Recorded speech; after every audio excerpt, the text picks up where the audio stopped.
Mais la question qu'on se pose quand on est une jeune femme qui entre en philosophie, c'est qui sont les femmes philosophes, où sont les noirs philosophes, qui sont les africains philosophes, etc. Et vous commencez à entrer dans cette question avec un livre de déconstruction radicale, comme celui de Boulaga, La crise du Muntu. Vous vous dites immédiatement, mais qu'est-ce que je fais en philosophie? Pourquoi j'ai choisi la philosophie?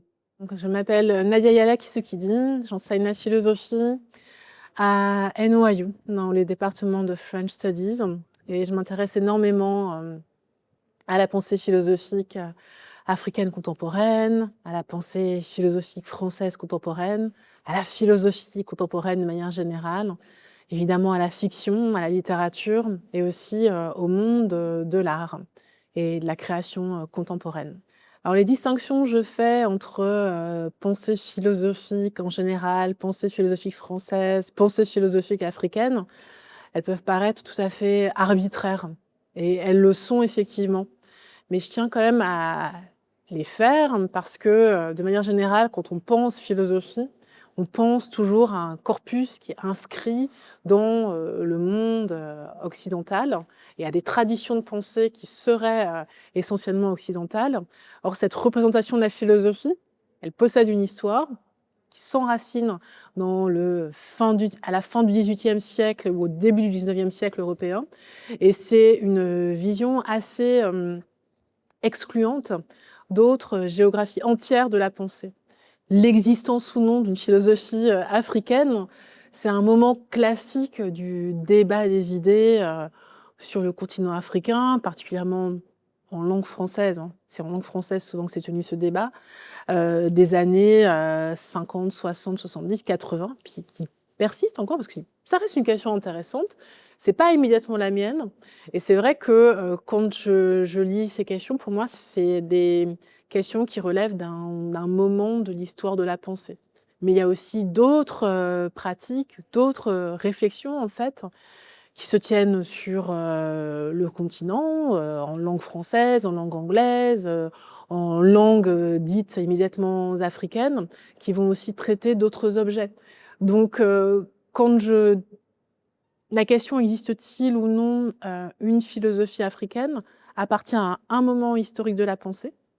Et ce n'est pas la seule question, en fait, qui a nécessairement occupé une partie du continent africain des années 50 à aujourd'hui.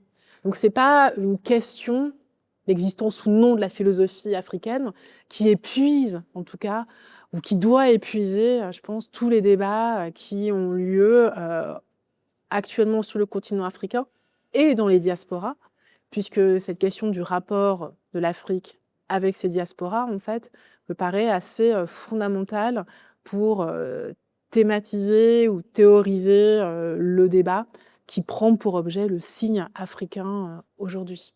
Si on s'arrête sur le mouvement de la négritude, par exemple, j'aime énormément ce mouvement parce qu'il n'est pas du tout homogène et parce que les voix qui le composent ne portent pas toutes les mêmes visions du monde nécessairement, ne pensent pas la condition noire de la même manière et ne revalorisent pas l'identité noire de la même manière. Mais c'est vrai que dans la pensée de la négritude, chez les penseurs de la négritude, je devrais dire pour être plus précise, il y a des auteurs qui ont été importants. Il y a Frobenius, l'anthropologue, qui a été central, puisque ça a été un des grands anthropologues à avoir valorisé, bon, sur un mode qui lui appartient, les mondes, ou ce qu'il appelle les civilisations africaines. Et ça a été une grande lecture de Senghor, de Césaire, de Damas, etc. Temples, ça a été une grande lecture pour Senghor, puisque c'est vraiment un auteur sur lequel il revient. Si on s'attache plus à Césaire, c'est vrai que Césaire est moins sensible à Temples. Il en parle d'ailleurs dans le discours sur le colonialisme, où il va dire, bon, on parle de métaphysique bandou. Moi, ce qui m'intéresse, c'est aussi la vie réelle, matérielle, à laquelle sont confrontés les colonisés qui réclament leurs indépendances et la décolonisation. Donc, on a déjà un écart, en fait, sur la réappropriation de Temples, je pense, chez Césaire ou chez Senghor. Et évidemment, après, il va y avoir toute une espèce de mouvement qui va consister, comment dirais-je, à essayer de repenser un propre de ce qu'est ou de ce que serait une pensée africaine, voire, pour reprendre une terminologie senghorienne, une pensée négro-africaine. Et cette possibilité de penser une philosophie, une vision du monde proprement négro-africaine en opposition avec l'Occident, ce geste-là va être fondamentalement démonté, attaqué et ausculté d'une manière fine, presque clinique en fait, par les penseurs extraordinaires, là je le dis avec force, que sont Fabien Ebossi-Boulaga et Valentin Mudimbe.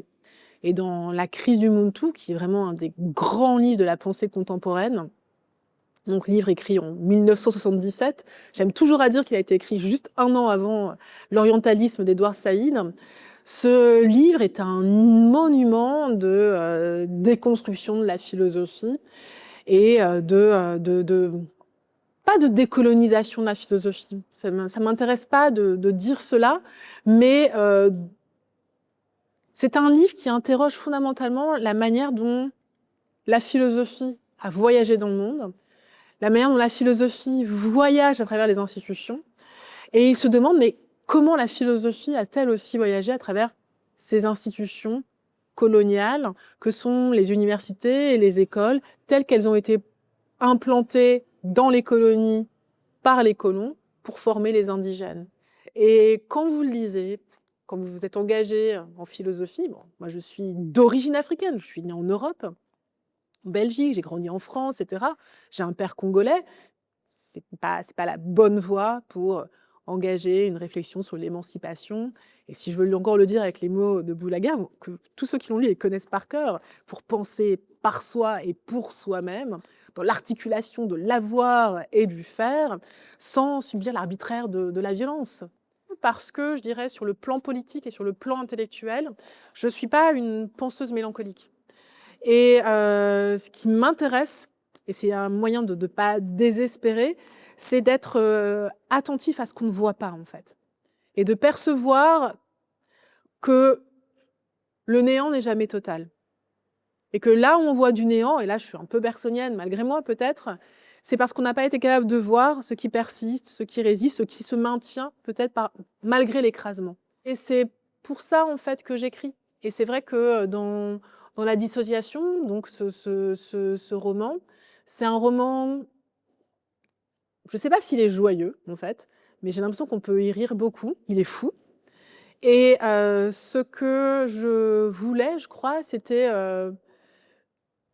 saisir, comment dirais-je, quand on est frappé par moments par les questions raciales, par la race, donc quand elle s'abat sur le corps, qu'est-ce qu'on fait pour pas être contaminé en fait par le délire raciste, la fabulation raciste qui vous en sert? C'est quoi les pratiques? Il y a l'échapper forcément, mais comment on s'échappe? Est-ce qu'on s'échappe en se disant « ce corps est à moi » Est-ce qu'on s'échappe en reconstruisant des communautés politiques, en s'engageant dans le combat? Ou est-ce qu'on s'échappe en disparaissant? Et c'était ça, en fait, je voulais travailler. Et je trouvais que c'était un matériel intéressant à travailler d'un point de vue littéraire parce que le racisme, c'est une immense toile de fabulation, en fait. Et la littérature produit de la fabulation, c'est son sens d'être, en fait. Je suis une vraie conteuse. Et donc peut-être on devrait m'appeler... je ne suis pas une philosophe, je suis une conteuse de philosophie, j'en sais rien. Le roman n'est pas un roman de philosophie, hein, c'est une histoire, etc. Mais j'aime beaucoup raconter, en fait. Et le principe narratif, moi, ça m'entraîne encore. C'est un principe hallucinatoire. Je vis les histoires que je lis, je vis les histoires qu'on me raconte, et j'aime pouvoir faire entraîner des gens dans les histoires que j'ai envie de leur raconter. Alors La dissociation, c'est un roman, c'est mon premier roman, pas le dernier, mais c'est mon premier roman. Et alors je pourrais dire de manière très arrogante, il ne se résume pas, mais c'est pas du tout une arrogance, c'est vraiment un roman fou. Alors c'est un roman, moi il y a pas mal énormément de formes romanesques qui m'intéressent. Moi j'aime bien la forme picaresque, c'est-à-dire avoir une espèce de développement entremêlé de entrecoupé de contes, d'histoires, et c'est un roman qui a un peu cette forme. Mais si je devais juste te dire une chose à propos de ce roman, c'est que la dissociation, c'est pas un concept, et c'est pas un concept de psychologie, c'est un pouvoir magique. Et dans le roman, c'est le pouvoir magique de détacher son esprit de son corps, et particulièrement, dans le cadre qui m'intéressait, qui était le point de départ du roman, qu'est-ce que c'est que désirer, que détacher son esprit d'un corps qui est juste une chose raciale. Et c'est ce que fait l'héroïne.